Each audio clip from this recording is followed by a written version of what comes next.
미군이 호전 쪽으로 나오는 바람에 어쩔 수 없이 몸싸움이 붙었으며, 그 와중에 미군이 토끼를 빼앗아서 용감한 북한 민병들은 미군 병사를 찍어 죽였노라. 난 정말 끔찍하더라고요. 김일성은 역시 정치가였습니다. 그때 뭐라고 말했는지 압니까? 저는 북한에서 1979년 6월 31일에 정식 김일성 종합대학을 졸업하고 출판사 정책 담당 기자로서 17년 동안 활동했습니다. 김길선입니다. 북한에는 충격적인 사건이 별로 없습니다. 김일성 족속대로만 하라고 하면 그래서 다람쥐 쳇바퀴 돌듯이 인생이 돌아갑니다. 별로 충격적인 일이 없는데 제일 충격이 21살 때 겪은 판문점 덮기 사건이었습니다.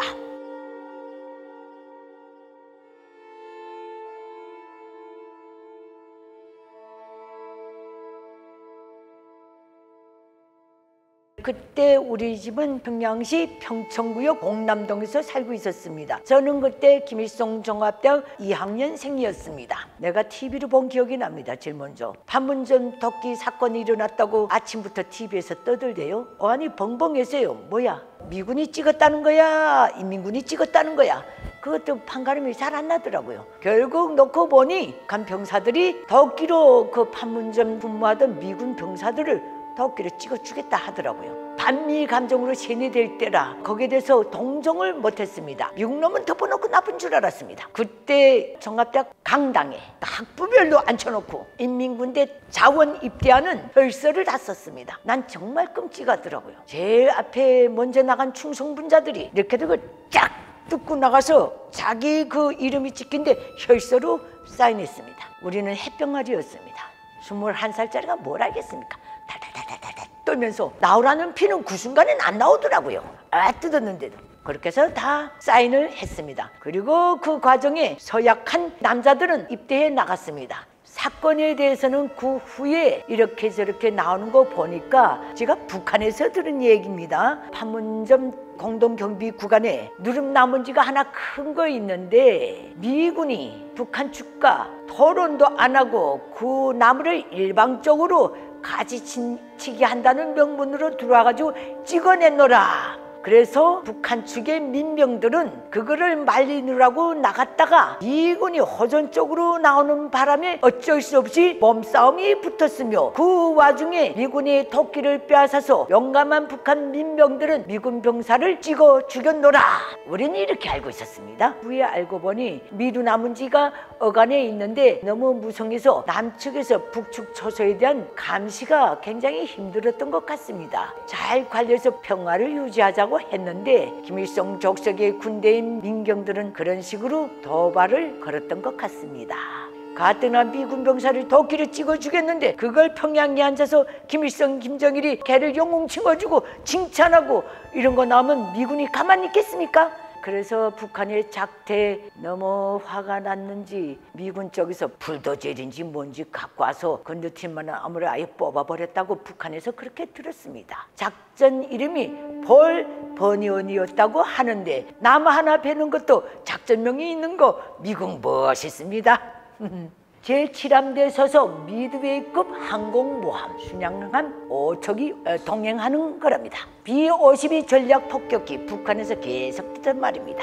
F-111 장거리 공격기 미 해병대 15,000명이 국파되고, 그 다음에 본토에서 12,000명의 주한미군 나무 한 대 베는 작전에 작전명을 세우고 이렇게 방대한 무력이 동원됐다고 합니다. 그 바람에 김일성이가 기가 팍 죽은 것 같아요. 그땐 구소련과 중국 사이에도 거들도 야 미국이 움직임이 심상치 않다, 일성아 무조건 사과해라, 이렇게 북한 공산 정권 측에 분명히 압력을 가했을 거예요. 판문점 덮기 사건 이후에 북한 당국이 그렇게 떠드는데도 어떤 정치적인 지지를 안 했습니다. 동원해서 밀려오는 거 보고 제일 놀라고 제일 겁먹은 게 구소련일 수도 있습니다.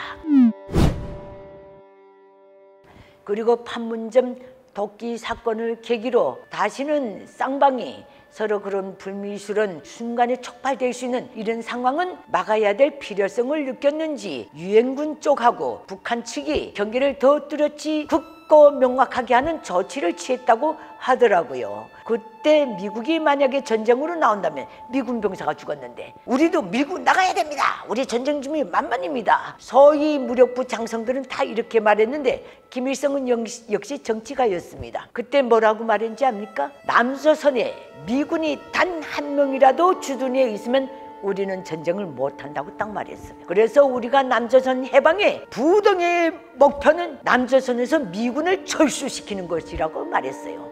후에 김일성이가 미국 정부에 사과를 했다 하더라고요. 북한 주민들은 누구도 몰라요. 그렇게 떼거리로 전선 나가고 군대 탄원하고 막 나갔어도 우리 실령님이 이긴갑다 하고 앉아있어요. 그때 내가 그 사과문을 본 기억이 납니다. 길지도 않습니다. 짧은 문장이었습니다. 심심한 몰루 표한다. 그 미국 군대의 대군 군사무력이 한반도를 둘러싸고 그래 해보자면 해보자 이렇게 나왔다는 것도 잘 모르고 그게 너무 무서워서 김일성이 사과 서신을 보냈다는 건 더더구나 모르고 있습니다.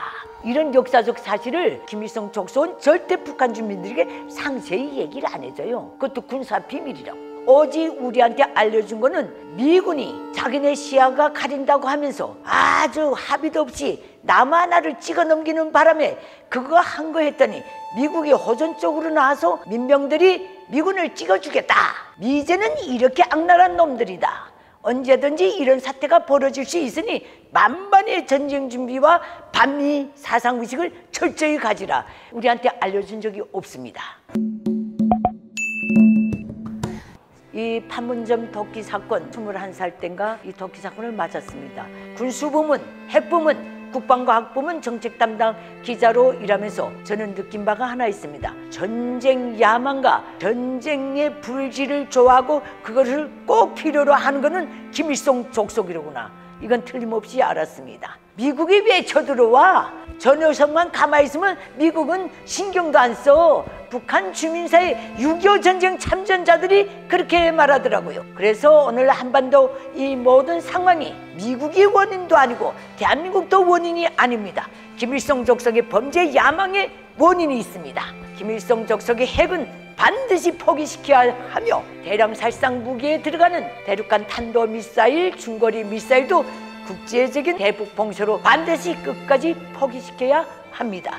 그래야 한반도는 평화의 대로를 거침없이 갈 수 있습니다. 오늘 이 영상이 좋았다면 구독과 좋아요 눌러줘서 이 유튜브를 적극 응원해 주십시오. 감사합니다.